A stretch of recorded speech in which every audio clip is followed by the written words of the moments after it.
Salut à tous, alors c'est Frédéric Delavier. Alors ce soir je voulais faire une petite vidéo sur le système éducatif américain, sur les grandes écoles américaines et surtout c'est sur la manière, sur comment les USA captent les cerveaux du monde et c'est comment grâce à ce système éducatif ils arrivent à capter tous les cerveaux, tous les gens les plus doués du monde pour faire marcher leur grosse machine, leur gros État. Donc, c'est très simple, alors c'est une petite vidéo ce soir, parce qu'on entend souvent des critiques du système éducatif américain, disant qu'il est injuste, qu'il coûte très cher, que les études valent une fortune. C'est vrai, mais les grandes écoles américaines n'ont pas un but d'éduquer,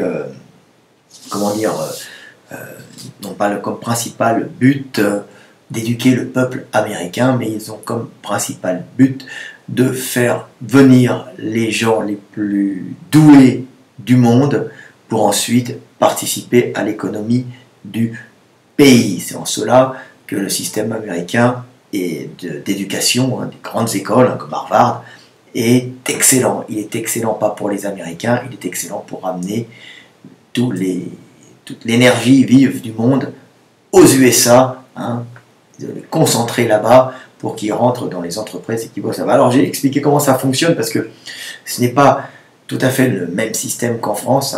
Comme j'ai dit, ça a une fonction principale de capter les cerveaux du monde. Alors c'est simple, le système américain, il fonctionne, des grandes écoles, il fonctionne avec... mais il est privé, il est en partie privé, il est aussi en partie souvent sponsorisé et financé des fois par des grandes entreprises qui récupéreront les meilleurs éléments, mais il a un côté phénoménal, il a un côté excellent dans cette captation de cerveau, c'est que premièrement, les études sont en général gratuites ou très peu chères pour les gens doués. Ça veut dire que quand les gens sont exceptionnels, ils vont rentrer dans l'école, on va les faire rentrer, on va leur donner une bourse. Alors on ne leur donne pas une bourse parce qu'on est gentil et on veut les aider, on leur donne une bourse et on les fait venir dans cette école parce qu'ils sont bons, et en étant bons, ils feront la publicité de cette école et on pourra dire, regardez, on a tel chercheur, tel scientifique, tel ingénieur, tel chef d'entreprise qui est sorti de notre école, voilà, ou quel prix Nobel, ou quel... médaille Fields, je ne me souviens plus, quel diplômé sort de notre école, et c'est une façon de valoriser l'école pour attirer les gens qui viendront payer une fortune en disant regardez, il y a les meilleurs qui sont venus, qui viendront payer une fortune pour avoir justement un enseignement qui est censé former les meilleurs mondiaux. Donc on va faire venir les meilleurs du monde entier, en leur offrant des bourses, en leur payant les études, mais aussi on fait venir les meilleurs Américains qui eux aussi pourront avoir la possibilité de travailler, d'étudier dans des écoles prestigieuses avec les meilleurs profs du monde, gratuitement ou presque. Donc voilà, ça c'est le côté positif, mais aussi qu'il y a un côté purement commercial. Il faut le savoir, les Américains ont un rapport à l'argent qui est différent du rapport que l'on peut avoir à l'argent dans nos facultés françaises, dans nos grandes écoles françaises. Ça n'a rien à voir. Nos grandes écoles qui sont des écoles, on va dire, souvent, à part les écoles d'ingénieurs, qui fonctionnent encore sur un système, mais j'en parlerai plus tard, qui sont nos grandes écoles, qui sont souvent un lieu où les castes, les fils d'eux, viennent travailler, viennent apprendre, mais surtout viennent créer leur réseau pour plus tard gérer, administrer le pays. Voilà. Donc, en Amérique, on fait venir les meilleurs du monde entier, donc c'est des écoles qui sont excellentes, et là, dans ces écoles, pour qu'elles soient excellentes, on fait venir les meilleurs profs du monde entier, des États-Unis aussi, avec un pont d'or pour qu'ils viennent travailler dans ces écoles, et puis qu'ils puissent enseigner. Alors, ils ont des salaires très importants, c'est relativement libre au niveau de l'enseignement, c'est-à-dire qu'ils appliquent les méthodes qu'ils veulent en général. Alors je ne suis pas un spécialiste de l'éducation américaine, mais on sait très bien que dans toutes ces grandes écoles, les profs du monde entier sont captés, les meilleurs, et aussi les profs américains, pour venir enseigner dans ces écoles, et on capte les meilleurs profs, les profs les plus performants, et on capte aussi les élèves les plus doués, hein, alors tout ça en les attirant avec la monnaie. Donc qu'est-ce qui se passe? Qui est-ce qui finance ça? Alors comme je dis, ce sont des fois des entreprises, du privé hein, bien sûr, hein, mais aussi et surtout, bah, c'est tous les gens, tous les riches du monde entier qui mettront leurs enfants dans ces écoles hein, pour qu'ils aient le meilleur enseignement dispensé par les meilleurs profs du monde entier.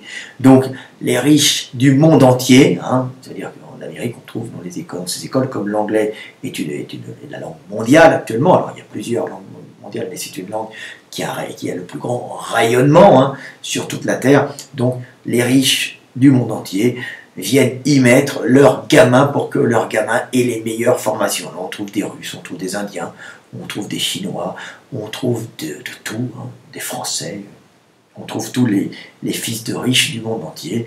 Leur papa et leur maman payent des fortunes hein, pour qu'ils aient, qu'on dispense le meilleur enseignement, un enseignement qui est en général pragmatique, hein, un enseignement qui est fait pour le terrain, hein, c'est un enseignement de haute qualité, hein, fait pour le business, hein, fait pour la réussite, alors même dans les sciences sont tout le temps en Amérique, hein, dans un but d'être très pragmatique et les sciences peuvent être après utilisées sur le marché qui leur permettra de gagner de l'argent. On étudie pour gagner de l'argent aux États-Unis, hein, l'argent étant la finalité. Alors par exemple en Allemagne, l'argent n'est pas la finalité, c'est le travail. Hein. On est son travail, aux États-Unis on est son argent, mais comme je le dis tout le temps, ce sont des protestants et la valeur de l'argent est différente que la valeur de l'argent pour avoir un catholique ou même un protestant allemand, germanique, quoi. Hein, parce que là-bas c'est l'argent fondamental, on montre qu'on a réussi, hein, l'argent est la preuve de la réussite, hein, on n'affiche pas son argent pour écraser les autres, hein, comme on affiche son argent, sa réussite sociale pour montrer, regardez, ici on peut réussir, pour être un exemple, dire je suis celui qui a réussi, faites comme moi, c'est possible. Hein. C'est très très particulier la façon dont on expose l'argent aux États-Unis et la façon dont en France on ne l'expose pas, parce que c'est un système de caste où on cache notre supériorité pour ne pas générer la jalousie, puisqu'évidemment on ne monte pas. Et en Allemagne, on n'est pas son argent, on est son travail. Hein. Donc même il y a une espèce de sobriété dans la façon de se présenter. Alors je ne connais pas forcément la Chine, je ne connais pas tout ça, mais je parle un peu de mentalité, de certaines mentalités qu'on pourrait rencontrer. Hein. Donc voilà. Donc les riches du monde entier financent ces écoles pour y mettre leurs enfants. Et cerise sur le gâteau, qu'est-ce qui se passe à la fin? Ben, les meilleurs élèves du monde entier, et puis ça, il s'avérera que peut-être des gens qui n'étaient pas les meilleurs, des fils de riches, hein, il s'avérera qu'ils seront peut-être très bons et très performants, et à ce moment-là, les meilleurs éléments de ces écoles, à la sortie de ces écoles, quand ils seront diplômés, hein, ben, ils seront tout de suite accueillis, hein, ils seront captés avec un pont d'or, avec des salaires très important par les entreprises américaines qui voudront récupérer justement tous ces cerveaux du monde entier, les meilleurs éléments pour participer à l'économie américaine, à l'économie des USA et continuer à régner et à gouverner le monde grâce aux cerveaux qu'ils auront captés du monde entier. Vous comprenez? Donc on capte les cerveaux par un système très très très intelligent, hein, où c'est gratuit pour les bons, pour les meilleurs. On paye une fortune les meilleurs profs, hein, et on se fait financer ces écoles par des fois des entreprises hein, qui en même temps on retire des bénéfices parce qu'on fait dans les facs américaines on fait de la recherche aussi. Hein. Moi je sais que je vais souvent sur les sites des facs américaines pour trouver tout le matériel dont j'ai besoin en paléontologie humaine et en évolution humaine. Hein. On peut trouver des choses fantastiques là-bas, et moi, qui sont mis à la disposition des gens. Il y a un côté aussi très ouvert des facs américaines hein, sur la recherche, hein,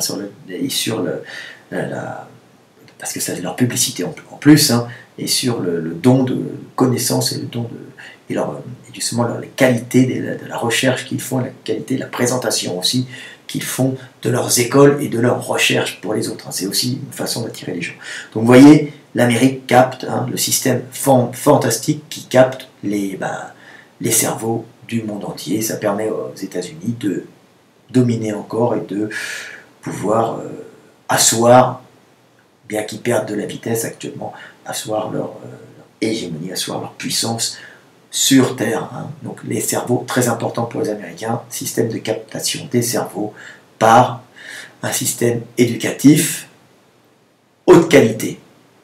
Voilà, alors comme je le répète, ce système éducatif n'est pas fait à la base pour les jeunes Américains, hein. C'est pas ce qu'on pourrait dire un système éducatif qui est fait pour que tout le monde puisse avoir un enseignement de haute qualité. Hein.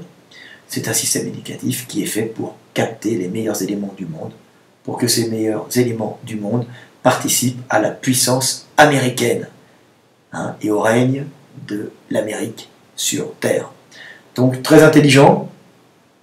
Il s'avère que ça ne va pas fonctionner éternellement parce qu'actuellement on se retrouve avec deux pôles différents qui sont en train de se former actuellement, hein, deux pôles de puissance, hein, avec un bloc eurasiatique, hein, Allemagne, Russie, Chine, hein, qui fait très peur à l'Amérique, et on voit de l'autre côté l'Amérique qui se recentre sur elle-même, hein, avec Amérique, Canada, Mexique et puis tous les pays d'Amérique du Sud, Venezuela,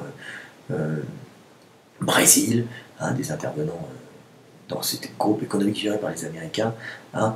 Et puis on voit même Cuba qui est en train de retourner dans le giron américain, comme récemment. Donc on voit deux pôles qui sont en train de se former, bien sûr, ces pôles se battant, hein, sur une grande guerre économique pour la calorie, pour se maintenir, pour augmenter leur puissance ou maintenir leur puissance, hein. D'ailleurs maintenir leur niveau de consommation calorique. C'est toujours comme ça. Donc voilà, j'espère que vous avez compris comment fonctionne le système américain. On ne peut pas dire qu'il soit juste pour les Américains, mais les USiens, quoi. Mais il permet aux USA de continuer à régner. Hein. Donc les USA dans une politique d'accueil, contrairement à ce qu'on pense, mais d'accueil élitiste. Ils accueillent les élites, hein, pour continuer à régner. Voilà, donc l'Amérique, le pays où tout est possible, mais rien n'est sûr, car quand il y en a un qui monte, un autre descend. C'est pas grave, c'est la vie. Donc voilà, c'était Frédéric Delavier. J'espère que je vous ai un peu instruit. Est-ce que j'ai d'autres trucs à dire? Ben non, la prochaine fois, je vous parlerai, si j'ai le temps, un peu de qu'est-ce qui fait peur aux Américains, justement de ce bloc asiatique, eurasiatique, hein, avec cette émergence, cette superpuissance qui fait trembler les USA, superpuissance qui est en train actuellement d'absorber l'Ukraine, hein, et l'Allemagne jouant le double jeu, mais en vérité, l'Allemagne étant du côté des Russes. Hein. Donc il faut savoir. Et puis je vous ferai une autre vidéo sur le dopage, parce qu'on me l'a demandé, j'ai pas encore eu le temps, et puis je dois partir à l'étranger, j'ai pas mal de conférences à faire. J'ai 3 conférences à faire en Hongrie, et j'ai un déplacement à faire en Italie. Voilà. Professionnel, bien sûr. Bon, c'était Frédéric Delavier, 13 minutes, petite vidéo, en espérant que je vous ai appris pas mal de trucs. De toute façon, je ne connais pas tout. J'attends bien sûr des réactions de votre part. Si vous connaissez des trucs, vous pouvez m'expliquer des machins, des bidules que je ne connais pas. Si vous avez fait des expériences aux États-Unis, ça m'intéresse. Allez, à bientôt. Salut!